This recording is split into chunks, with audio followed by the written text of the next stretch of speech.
ici à Lausanne, au Centre social protestant La Fraternité. Pourquoi vous nous avez emmenés ici ?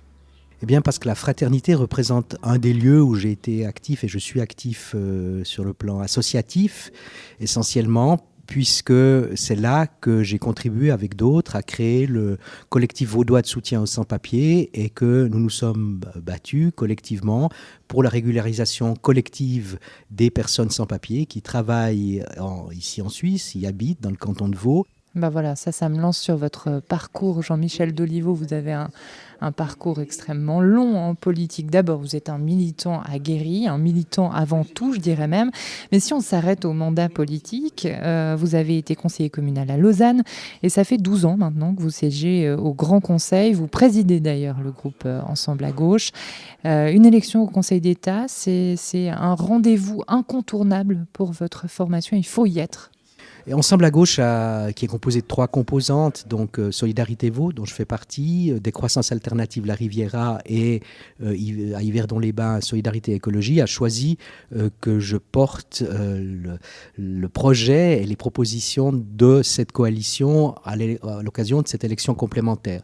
Alors, disons que pour nous, il s'agit de présenter un certain nombre de propositions qui vont à l'encontre d'une logique néolibérale de ce système et qui remettent en cause fondamentalement les mécanismes de ce système, ces mécanismes liés au marché et au profit, et qui, au fond, propose aux électrices et aux électeurs, le 17 mars, une alternative à gauche, écologiste, socialiste, antiraciste, féministe.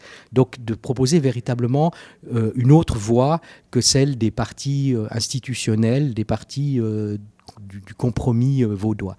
Alors, si nous étions élus, ou disons au premier tour, ça paraît difficile, mais enfin, dès lors que ce serait possible d'avoir un élu au gouvernement, eh bien, nous nous appuierions sur l'ensemble des mouvements sociaux qui se battent, par exemple, les mouvements féministes qui se battent aujourd'hui pour l'égalité des droits et qui prévoient d'organiser une grève le 14 juin 2019, ou bien les mouvements de défense des droits des migrants qui se battent contre les renvois Dublin, ou les mouvements écologistes, qu'on voit aujourd'hui, l'extraordinaire mouvement de la jeunesse appelé pour la grève pour le climat, mais qui se développe à différents niveaux, dans le canton de Vaud, en Suisse et en Europe. Donc, nous ne faisons pas une candidature pour une personne, mais une candidature de lutte qui représente, et c'est d'ailleurs pour ça que nous disons de la rue au Conseil d'État, qui représente un projet politique de mobilisation et d'action de celles et ceux d'en bas